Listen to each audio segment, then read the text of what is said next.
Donovan had his fair share of issues against the Pistons in the Eastern Conference semifinals, but he saved his best for last, by far his best for last, and that's part of the reason why the Cavs are headed to the Eastern Conference Finals without LeBron James for the first time since before I was born.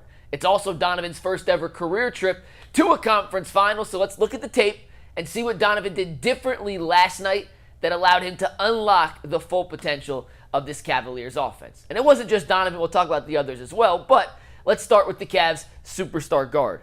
In the first quarter, Donovan made a concerted effort to become more of a playmaker than a scorer. Donovan had 8 assists in the game. He averaged just under 3 per game heading into Game 7. Detroit all series has told Donovan, we're going to let you kind of get into this area.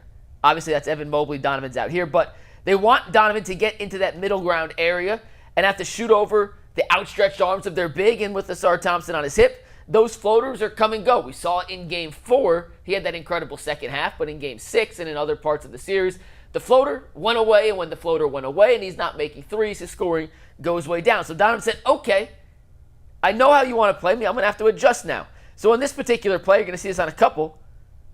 All the Pistons are drawn to Donovan, which leaves a backside alley-oop wide open for Evan Mobley. Duren can't leave Jared Allen in the dunker spot. 2 on the ball, none on the help side.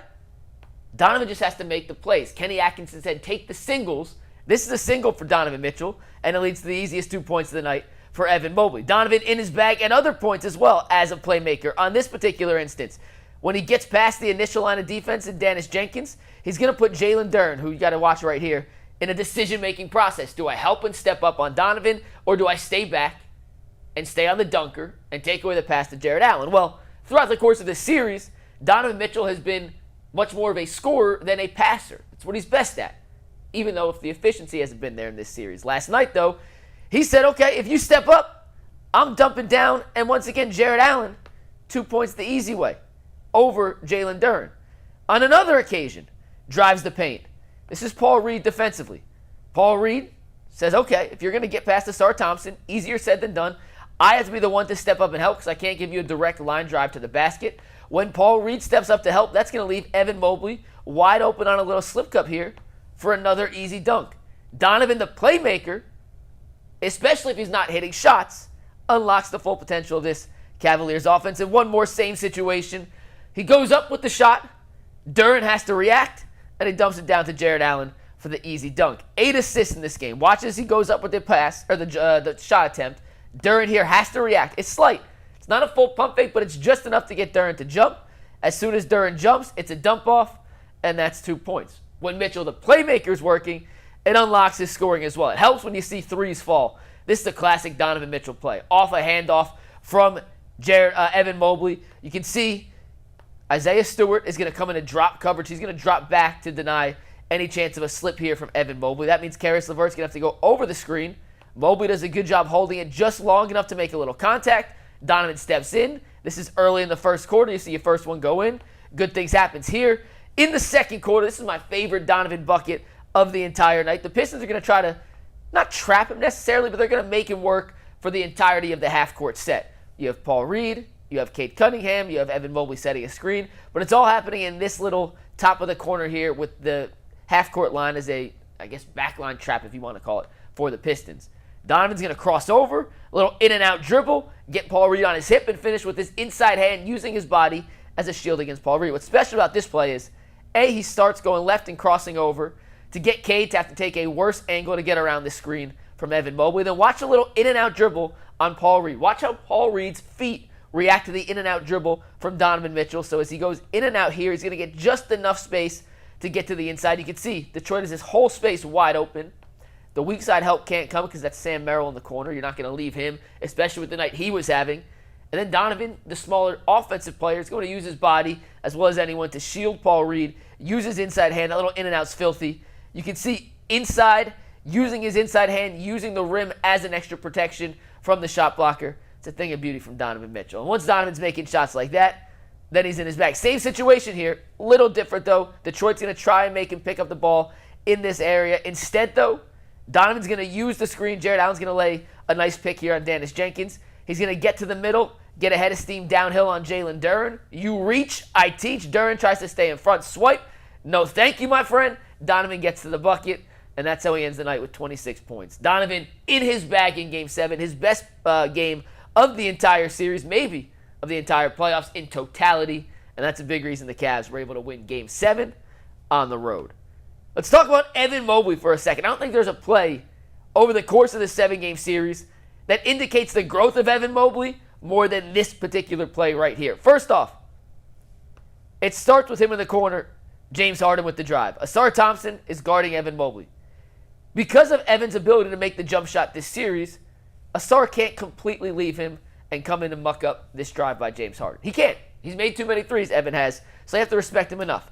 But as he drives, Asar turns his head and makes the recovery. This is a reigning defensive player of the year on a future, maybe, defensive player of the year. He finished third this year in NBA Defensive Player of the Year voting. Watch the strength from Evan Mobley to shed off Asar Thompson, who goes for the steal. Get off me, little boy. Euro step finishes with the right hand. Evan Mobley in the past may have panicked and thrown up this jump shot. In the past, he's not strong enough to shed a defender on the run, keep his balance, and finish with the right hand. In the past, Evan Mobley's not confident to attack a top 5 Defensive Player of the Year player in Asar Thompson off the dribble like that. In totality, this is the evolution of Evan Mobley, who has quietly become the Cavs' best and most consistent player since Game 4 in Toronto. He's been incredible, and plays like this, plays like that, are peak Evan Mobley. You combine offense like this with the defense he brings, and you're looking at a guy who has the potential to be a top 10 player in the NBA. Sam Merrill, the last guy we have to shout out. It all started with this play. First quarter, Cavs up 1. Sam Merrill takes the charge from Asar Thompson. The second straight game Asar Thompson has tried to bowl over Sam Merrill, succeeded, and got called for a foul both times. We talk about toughness, right? Toughness sometimes looks like trying to start a fight. There are different forms of toughness. In Sam Merrill's case, he's a lover, not a fighter. The way he fights back is by making you pay on the other end of the court. Sam Merrill takes the charge, may have lost a tooth, gets right back up, doesn't complain, doesn't fall into the trap that Asar Thompson is trying to set, and instead goes on to do this. An excellent set here from the Cavaliers. Little dribble flare that's going to end up in Sam Merrill's hands. We'll diagnose this in a second. But this is just right before the Asar Thompson charge. This is the play before, and it leads to a 3. Watch this first off. Sam Merrill's the one who sets this screen here. So he's up top setting the screen for Max Strus. Keep an eye on Sam as he floats down this way, because this whole play is designed for Sam Merrill. Strus eventually gets over half court, finds Jared Allen, and look at the spacing. You have James Harden, you have Merrill, you have Max Strus on this side of the court. This is Dean Wade. The Cavs are going to run some sort of dribble handoff here with Jared Allen and Dean Wade. That's not necessarily any kind of dribble handoff combination Detroit is going to fear, but that's not the play. The play here is as this dribble handoff action is coming this way, you have Sam Merrill coming off a flare screen from Jared Allen this way. 3 Detroit defenders, 3 Cavaliers offensive players. The communication from Detroit better be perfect. The communication actually not bad, but watch this screen here from Jared Allen, who's trying to open up Sam Merrill.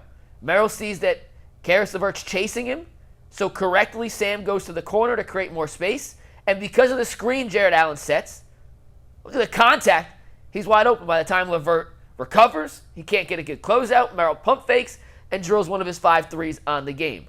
This is what toughness is about, guys. It's execution. Sometimes it looks like fighting back. Other times, it looks like perfect execution on the road in a tough environment. And the Cavs were able to do that in Game 7. Merrill could have folded when he got chokeslammed in Game 6 by Asar Thompson. He didn't.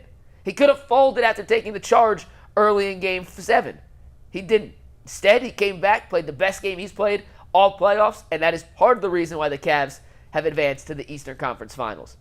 The Knicks present a totally different challenge. They're a much better offensive team, a much worse defensive team, and they've had over a week off to rest and recover for this series. Can the Cavs win? We'll tell you coming up in a little bit on UCSS.